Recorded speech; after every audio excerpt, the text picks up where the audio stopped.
Hello अस्सलाम वालेकुम, welcome to my channel let's learn. मैं सर श्रीचंद और आज जो मैं टॉपिक आप लोगों के लिए लाया हूं वो है यूसेज ऑफ ऑन।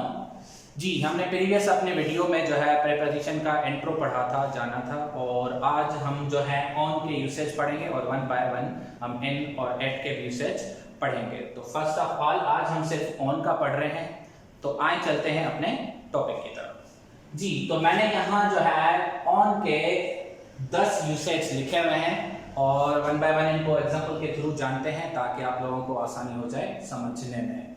तो जी, पहले नंबर पे मैंने लिखा हुआ है वो है अटैच्ड। जी, तो अटैच्ड का मतलब होता है जब कोई चीज किसी चीज से जुड़ी हुई हो, अटैच हो। जैसे कि ये सपोज कर लें कि ये बोर्ड जो है ये दीवार के साथ क्या है, अटैच है। ठीक है, दो चीजें एक दूसरे के साथ जुड़ी हुई हैं तो इसको हम अटैच कहते हैं। आइए जरा एग्जांपल के थ्रू और जान लेते हैं। मैंने लिखा हुआ है the picture is on the wall. The picture is on the wall. जो तस्वीर है, जो पिक्चर है वो कहां पे अटैच है, वॉल पे। The picture is on wall, यानी कि पिक्चर जो है वो वॉल के साथ क्या जुड़ी हुई है ना, क्या वॉल के साथ जुड़ी हुई है। दैट मींस अटैच्ड है। क्लियर हो रहा है? या जैसे कह सकते हैं कि this board is attached on wall. इसका मतलब कि जब कोई चीज दूसरी चीज के साथ जुड़ी हुई हो, अटैच हो। ठीक है जी, तब भी हम क्या लगाएंगे, the preposition on.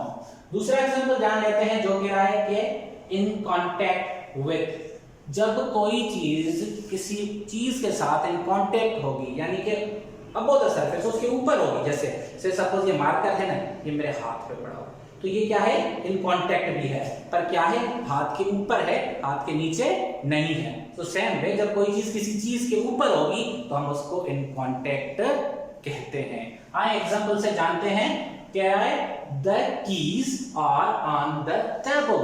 The keys are on the table.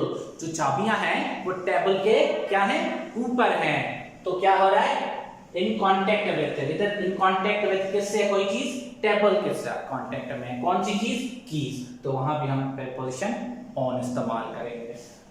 तीसरी पॉइंट है हमारी डायरेक्शन। जब बात डायरेक्शन की हो रही हो, तरफ की हो रही हो, लेफ्ट राइट की बात हो रही हो, तो हम वहां भी ऑन का यूसेज करेंगे। कैसे करेंगे, आइए जरा जुमला देख लेते हैं। Books are on the right side of shelf. जो शेल्फ है ना, उसके राइट साइड में जो है क्या पड़े हुए, बुक्स पड़े हैं। दैट मींस यहां हम किसको शो कर रहे हैं, डायरेक्शन को शो कर रहे हैं। कौन सा, राइट साइड। तो जब डायरेक्शन की बात आए तो भी हम प्रीपोजिशन अपनी ऑन को यूज करेंगे। आते हैं अपनी चौथी पॉइंट पे जो है फ्लोर्स इन बिल्डिंग। बिल्डिंग के अंदर जो फ्लोर्स होते हैं ना, जैसे ग्राउंड फ्लोर हो गया, फर्स्ट फ्लोर हो गया, सेकंड फ्लोर हो गया, थर्ड फ्लोर हो गया एंड सो ऑन। जब इस तरह की भी बात हो तब भी हम अपने ऑन का यूज करने वाले हैं। कैसे करने वाले हैं, जहां पे मैंने एग्जांपल डाला हुआ है, Sandeep is on the second floor. Sandeep जो है वो कहां पे है, वो सेकंड फ्लोर पे हैं।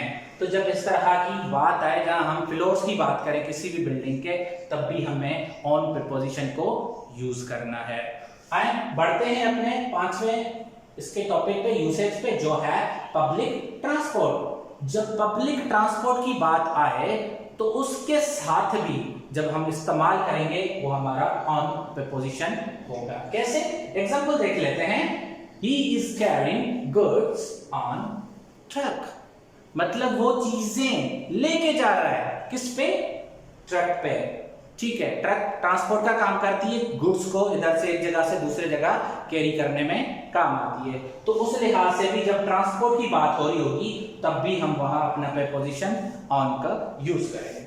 आगे बढ़ते हैं। The next is TV, radio, internet etcetera. यहां दैट मींस कि जब मशीनरी की बात हो रही होगी ना, तो हम वहां अपनी प्रीपोजिशन ऑन का इस्तेमाल कर सकते हैं। जैसे से सपोज यहां एग्जांपल लिखा हुआ है, I am talking on the mobile.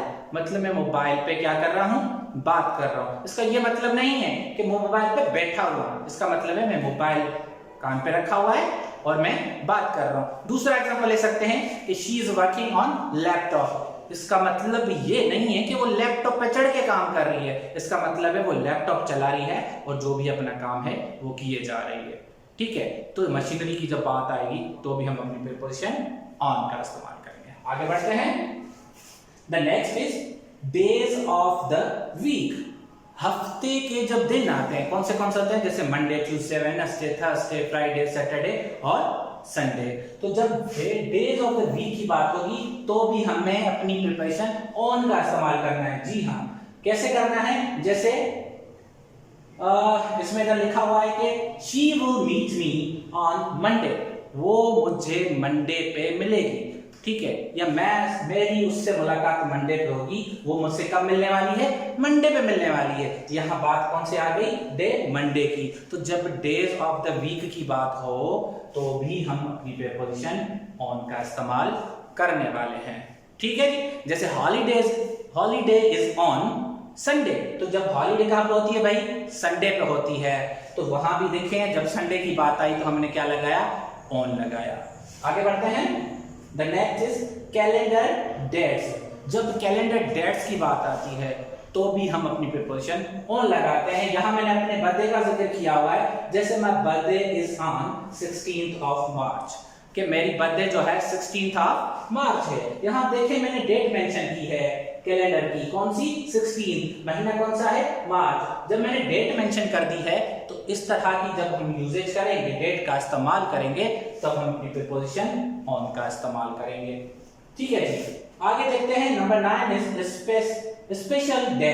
जब कोई स्पेशल खास जब हमारे दिन आएंगे ना तो भी हम क्या यूज करेंगे, अपना प्रीपोजिशन ऑन करेंगे। जैसे बर्थडे पार्टी हो गई, एनिवर्सरी हो गई, ठीक है, या कोई फंक्शन हो गया। तो जब इस तरह के कोई इवेंट आते हैं, स्पेशल डेज आते हैं जिनको हम सेलिब्रेट करते हैं, तो उन पे भी हम अपने प्रीपोजिशन ऑन का इस्तेमाल करते हैं। कैसे करते हैं, जैसे लिखा हुआ है Nisha will dance on my wedding. जब मेरी शादी होगी ना तो निशा जो है उस पर क्या करेगी, डांस करेगी। तो यहां बात क्या हो रही है, एक स्पेशल डे की हो रही है, कौन सी, मेरे शादी की जी। इसका मतलब ये भी है कि मैंने अभी तक शादी नहीं की है, तो कोई इंटरेस्टेड है तो प्लीज कॉन्टेक्ट। आगे बढ़ते हैं, number 10, the final one is specifying body parts. जब हम अपने जिस्म के उज़्वाओं को जो जाहिर करते हैं, ठीक है, तब भी हम अपनी प्रीपोजिशन ऑन का इस्तेमाल करते हैं। कैसे करते हैं, इधर मैंने जुमला लिखा हुआ है, I got hit on my head, मुझे मेरे सर पे चोट लगी। यहां मैं आइडेंटिफाई कर रहा हूं कि मुझे चोट लगी, कहां लगी, सर पे लगी। तो यहां जब बॉडी पार्ट को आइडेंटिफाई करवाया जा रहा है तो वहां भी हम प्रीपोजिशन ऑन का लगाएंगे। दूसरा एग्जांपल ले लेते हैं, she hit me on my leg, उसने मुझे मारा, कहां पे, टांग पे, कोई गलती नहीं की थी यार, जानबूझ के मार दिया। जी हाँ, तो ये था आज का हमारा topic, the usage of on. अगली वीडियो में इंशाल्लाह हम इनके यूसेज को पढ़ेंगे और एट द एंड एट को पढ़ेंगे। आई होप वीडियो आपको पसंद आया होगा। मिलते हैं अगले वीडियो में। Thank you so much. अल्लाह हाफिज़।